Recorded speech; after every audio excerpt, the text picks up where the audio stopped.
Hello guys, Jerry speaking. Welcome to Bedtime Stories, episode number 4 and 30. And today we do logo book biography about Elton John. If you watch this remix, for you, buddy.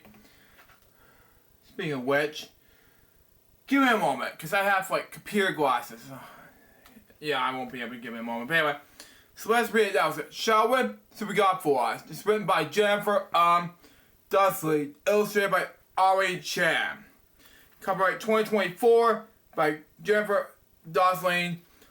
Text copyright anyway. Published by Golden Book New York release. All reserved. See here is Elton with this piano thing. But you know, I'm somewhat a huge fan of Elton John, but despite all of this, I somewhat branch out of that. But anyway. Oh wow. Okay.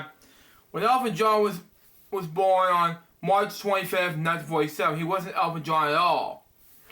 His name was Reggie Dwight. Anyway, he lived with his parents, Stoya and Stanley, okay? His grandmother's house in this town called Pinner, okay? Nearby London, England. Reg was the only child. He often felt awkward and shy. But one thing he made him light up: music. Well, okay, Reggie. No, now back then it was called the stage name Elton John. It makes sense in any way, so better go on that. And it has to be more different, so better go on that. And he looks so cute in this as a boy playing a piano. So there you go on that. Next page. Anyway, Reg's dad was a trumpet player, okay? His mom listened to a lot of records, okay? Even as a little kid, Reg could hear a song once and know how to play his own piano. He took lessons and practiced. His piano playing got bigger and better. Excuse me, anyway. Got so good to the Royal Academy of Music in London gave him the scholarship. When he was 11 years old, he went there to study music every Saturday, okay? Well, almost every Saturday. Sometimes he skipped out to buy records, his favorite rock stars. He should be a rock star per se. Anyway, the Academy fought him to... Okay, this is not my type. Classical music, anyway. But Reg loved rock and roll instead. This is a good idea. Elvis Presley, for one. And two, should we go with AC/DC and hard rockers instead. Next page. Anyway, at 15, Reg got the stage job playing the piano at a local pub. Sometimes the Raleigh crowd would sing along, okay? Other times they ignored him. Yeez. Anyway, Reg didn't mind. He just kept on singing. You know, it makes sense. Anyway, as a teenager,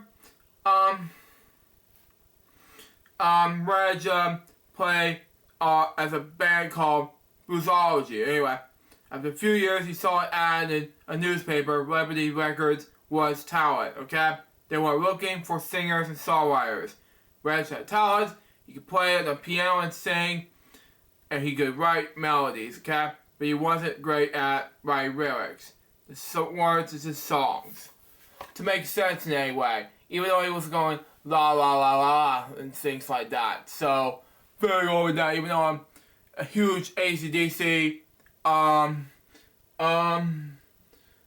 Metallica and Guns N' Roses, and of course, even heavy metal fan. There's 70s, 80s, and 90s music. Take notes, remix for you, buddy. Anyway, next page. Anyway, Reg did the job and didn't get the job with the band. The record company handled the lyrics written by Bertie Taupin, who had plans to that as well. Anyway, maybe together they could write something special. Reg and Bernie had it off right away. Anyway, Reg knew he wanted to make music forever, but he didn't feel cool enough for rock and roll, heavy metal style. Anyway, but his name didn't sound like a rock star. He needed to change the name. He borrowed John for one friend and Elton. Anyway, for another. Just like that, Red Dwight became Elton John. Which, to make more sense anyway, Elton John was a singer-songwriter and one of those things, to make more sense anyway. Next page. Anyway, Birdie became Elton's songwriting partner. Later, they even became roommates, sharing a room in his mom's house. Anyway, Elton got the top bunk. Anyway, they made a great team. First, Birdie wrote the words of the song. Then Elton wrote the melodies. Anyway, sometimes while eating breakfast. He was that quick. Anyway, Elton and Birdie tried to write music for other people, but they were quickly working some of that songs didn't sell. Elton sang them himself. His first album came out in 1969. Hardly anyone paid attention to it. Elton and Birdie kept trying. The more songs they wrote, the better they got. Elton soon recorded his second album in 1970. The album could change everything. To make more sense difference. Even though it's a catchiest album, so there you go. In my opinion. I'll do more about that in Born Jokes to make sense in any way.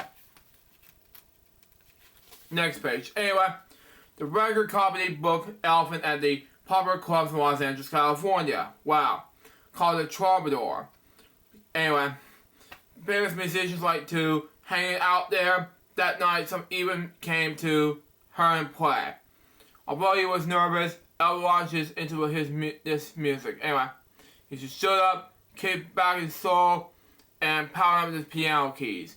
He rocked the place, and the crowd loved it. After that, sales in the new album went way up. Elton and Birdie had a hit. To make sense in any way. Even though it have to be good ideas. Bits and pieces. So, there you go on that. It can make more difference between Elton and Meatloaf difference. Because Meatloaf was one of the lead guitarist person. Elton stole it for the lead guitarist for us. Unfortunately. Next page. Anyway, Elton loved the spotlight, but he felt hid behind the piano. Other rock stars could carry their instruments while they move around the stage. How could he make himself stand out? I don't know, you tell me. Dressed in flashy clothing, he did handstands on the keyboard. He sat on the floor and reached up and played the piano keys. Elton knew how to grab a crowd's attention and keep it. Well, to be announced dates. We'll see what happens. It could be anything.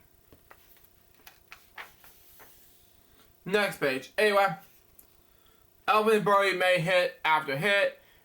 Elton went on tour playing his shows in cities and countries all around the planet. Anyway, radio stations played his songs. Fan wanted his autograph. In 1973, he got a start at the Hollywood Walk of Fame. That early? Jesus. Anyway, but Elton John wasn't just a star. He was a superstar. Man, these songs are kind of catchy to me, unfortunately. But that just makes more sense in any way. To make more difference piano-wise. Muppets, bring AC/DC. Anyway, next page. Anyway, even though he was famous, Elton didn't take it himself too seriously. He played at one concert in a Donald Duck costume. Wow, okay. For another, he sported a sequence baseball uniform. Wow, okay.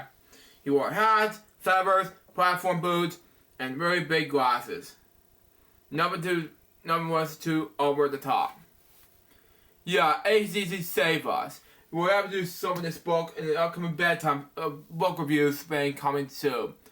We'll see what happens. We'll have to figure this out. That's just me. Next page. Anyway, after 20 years of hard rock and roll, Elton decided to try something new.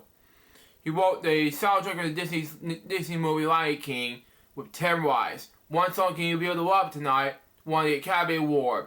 Later, the movie became a Broadway show. First music, then movies, then Broadway. Elton did it all. Bits and pieces. Anyway, in 1993, Elton met David Furnish, a filmmaker from Canada. They fell in love, got married, and had 2 kids, Zachary and Elia. His family made Elton very happy. We'll see. We'll figure this out, but yeah, we'll figure this out for ourselves. And one user thinking, burn that book. I don't know what to do next. I don't know what to say next. Anyway, next page. Everywhere he went, Elton made friends. He decided he danced with Princess Diana, sang with John Lennon. Okay? He and his music helped lift people up when they were sad and lonely. Through it all, Elton and Bernie continued to write songs together. Elton said Bernie was the best friend he ever had. Okay? Elton knew that, thanks to his fame, he could help a lot of people. He started a charity to support patients with AIDS, a disease that attacks the body's immature system. Every year, he holds an Oscar party to raise money for the Elton John's AIDS Foundation. What? We'll figure this out. The last page of the book says this. Queen of England, Cunningham, is honored his music and charity work. Today is the Sir Elton Hercules John.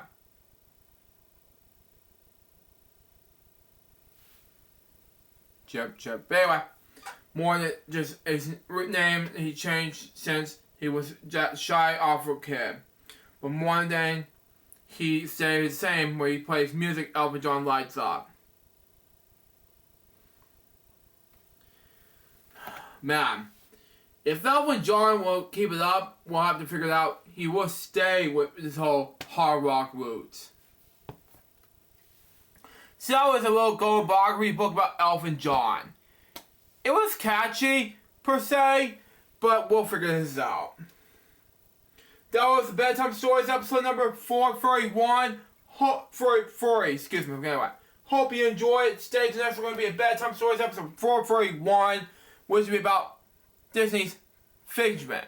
Now, I'm going to call Dad and get ready to call Remix. Till next time, suggest box of baby. So sit out. See ya.